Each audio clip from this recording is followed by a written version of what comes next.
that I shared with you last week. This is the sermon thoughts and so on are part of the district notes. I tried to add some personal thoughts along with them, but that's where, for better or for worse, the thoughts come for the sermon today.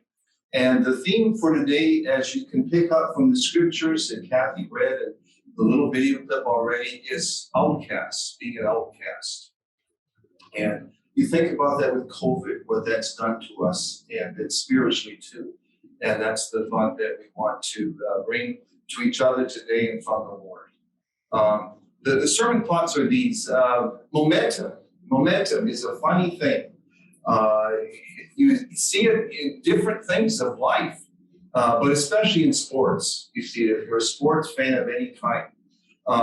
If you're a baseball fan, a Cubbies fan, and so on, I just have to mention the name Steve Bartman.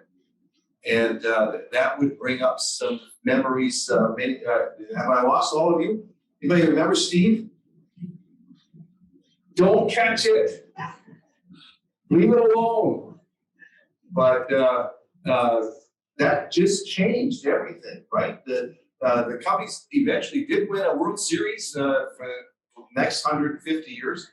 But they did win, but Steve kind of took the brunt of that. We remember his name, and when the Cubbies did win the World Series, I believe they gave him a World Series ring.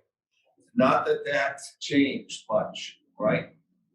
Because he is a symbol of a momentum changer. When he grabbed and caught that foul ball, it almost seemed as though the whole game and the series just shifted for the Cubs, and they ended up losing to San Francisco, I think it was. Well, much more recently, we were away a couple weeks ago, and it was the ending of the Australian Open on the men's side. And it was Saturday morning, about 2:30 that it started. I was in bed, but many times I wake up in the middle of the night, and so I come to the Lord, either in prayer or I turn on some Christian music or Christian thoughts on TV. This time I was aware that the Australian final was on the men's side. Daniel Medvedev and Rafael Nadal were the two. And so whatever the time was, I remember that Rafael was down 2-0. And in the third set, he was close to being wiped out.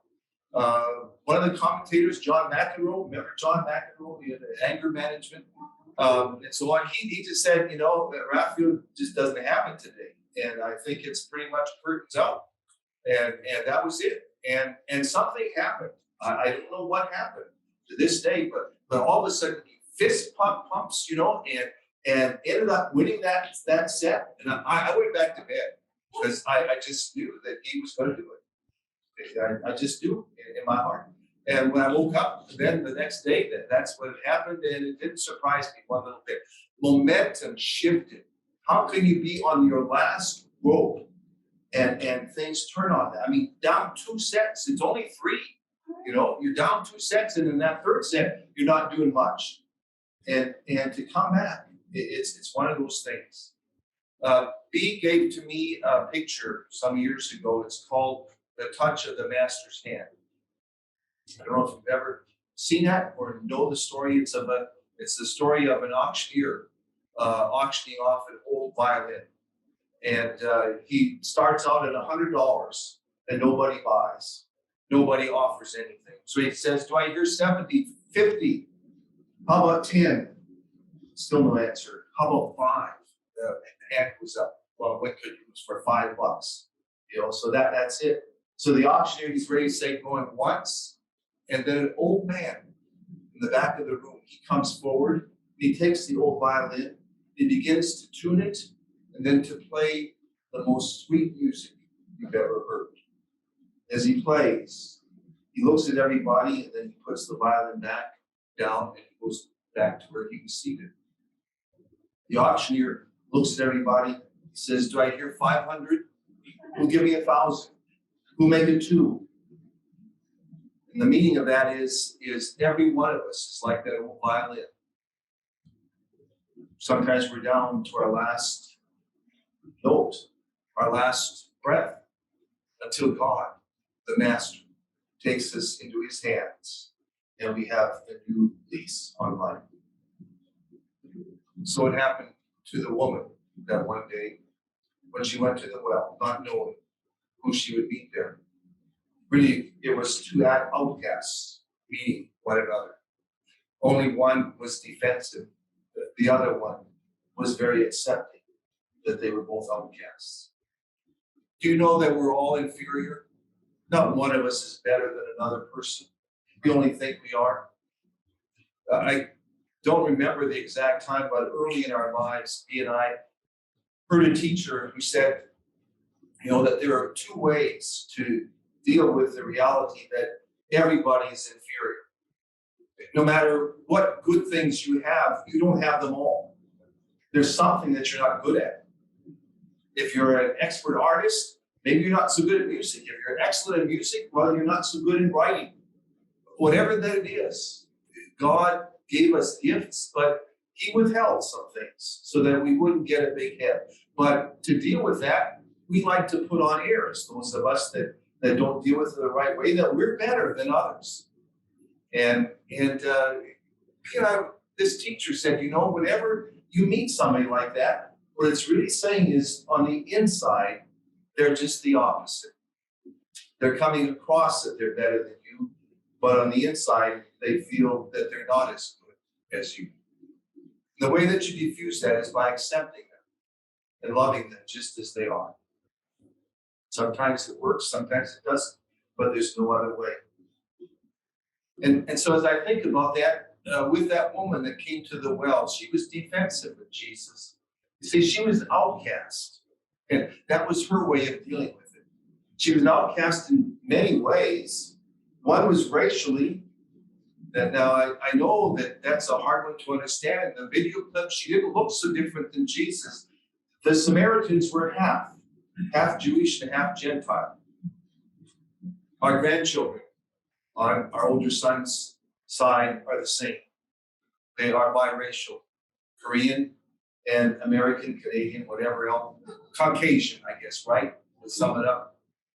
But they are biracial. And sometimes you take the heat from both sides when you're that way. In Canada, there are a group of people that are half Indian and half French.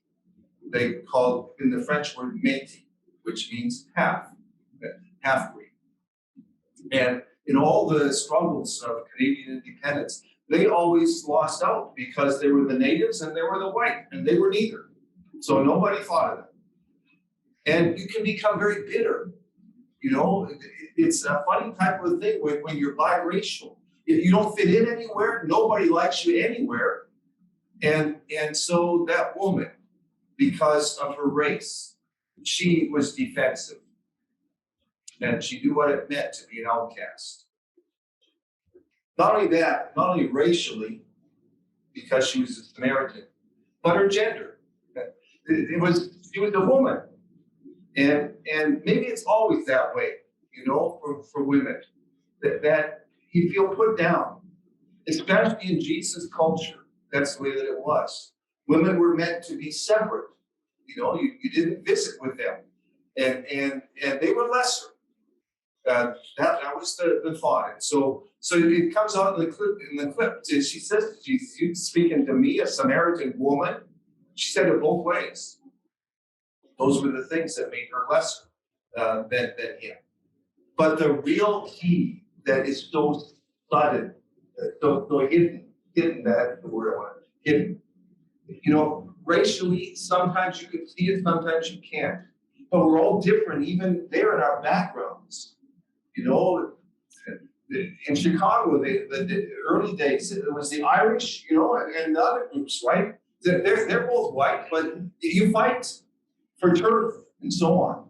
So racial animosity takes on different forms. It's not always with skin color. And gender, well, okay, we know a little bit of that, men and women. But the other one was subtle. And perhaps it was the one that hurt her the most. It was the reason why she went at the time of the day that she did. I would add to the little clip, she had tried other times.